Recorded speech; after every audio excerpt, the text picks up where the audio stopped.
High বন্ধুরা, আজকে দেখাবো আমার এই 12 মিশালি ইউটিউব চ্যানেলে। দেখুন, যাদের সুগার খুব বেশি থাকে, সুগারটা সহজে কমে না, তাদের ক্ষেত্রে কিন্তু ভাতের বদলে বন্ধুরা ডালিয়া বা ওটস খাওয়া ভালো। তাই আজকে আমি ডালিয়া করব। এর আগে আমি ওটসের ভিডিও একটা দিয়েছিলাম বন্ধুরা।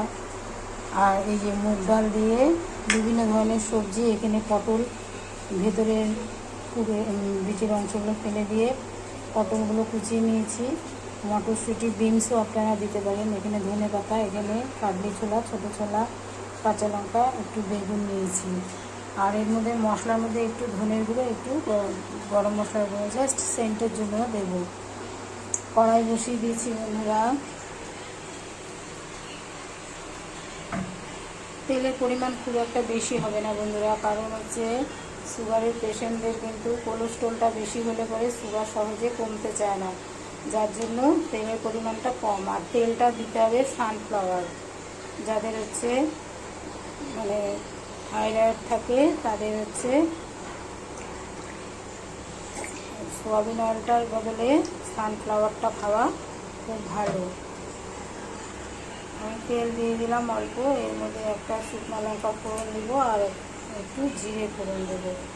একটু জিরে ফোড়ন আর একটা শুকনো লঙ্কা দিলাম। এরপরে দিয়ে দেবো বন্ধুরা একটা কাঁচা লঙ্কা। এক এক করে প্রত্যেকটা সবজি অ্যাড করবো, করে একটু হালকা ফ্রাই করে নেব। নিয়ে ডালটাকে দিয়ে দেবো, দিয়ে একটু ভাজা ভাজা করে নিয়ে ডালিয়াটা দেবো। আপনারা দুপুরে এই খাবারটা খেলে পরে বন্ধুরা অনেকটা রিলিফ পাবেন। তার কারণ অনেক সময় অনেকের সুগারের পেশেন্টদের দুপুরবেলা খাওয়ার পরে শরীরটা ঘুম পায়, তখন কিন্তু বন্ধুরা ভাত খেয়ে ঘুমালে পরে শরীরে সুগারের পরিমাণ আরও বেড়ে যাবে।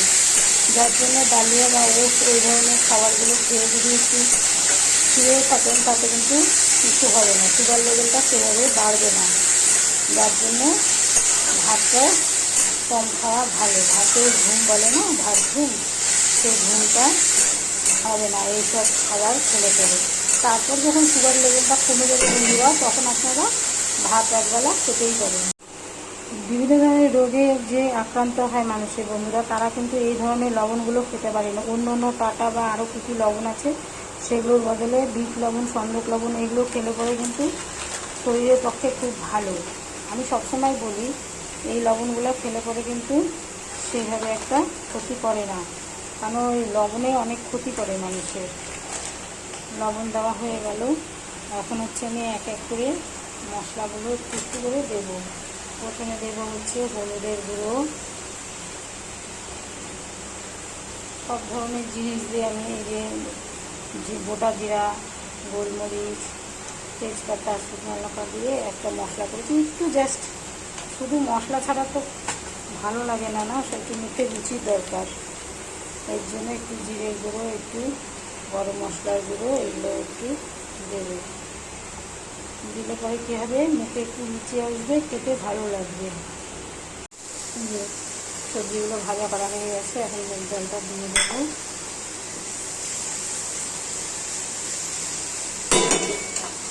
তার সাথে ডালিয়াটা দিয়ে দেবো। একটু ভাজা ভাজা করে নিয়ে তারপরে জল দেবো।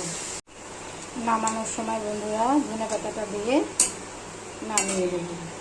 বন্ধুরা সুগারের পেশেন্টদের কিন্তু ডায়েটের সাথে সাথে এক্সারসাইজটাও কমন, এটা কিন্তু করতেই হবে। যাদের ম্যাক্সিমাম সুগার তাদের দুবেলায় একটু একটু করে হাঁটতে হবে। অনেকের আবার চোখেরও সমস্যা হয়। যাদের চোখের সমস্যা হতে শুরু করেছে বন্ধুরা, তাদের কিন্তু সকালবেলা উঠে মাঠে গিয়ে সবুজ ঘাসের মধ্যে হাঁটা খুব ভালো, তাহলে কিন্তু চোখের জ্যোতিটা বাড়ে। শুধু সুগারের থেকে অনেকের চোখের যে সমস্যা হয় তা না বন্ধুরা, অনেকে ভিটামিনের অভাবেও হয়। আমরা তো সবুজ ঘাস খেতে এখন পা দিয়ে হাঁটার জায়গাই পাই না।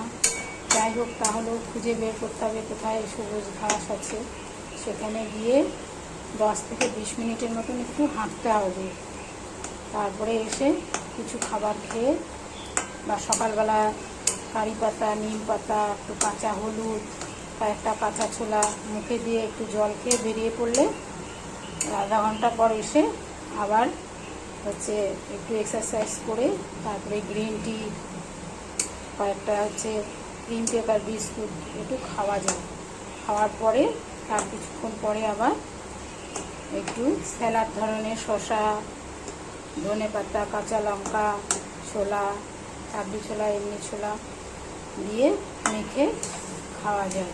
বারবার করে একটু খেতে হবে বিভিন্ন ধরনের জিনিস বন্ধুরা। শরীরটাকে তো ভালো রাখার জন্য একটু যত্ন অবশ্যই করতে হবে, তাহলেই কিন্তু রোগমুক্ত হওয়া যাবে। সারা জীবন তো রোগ আর ধরে রেখে বসা যাবে না, না।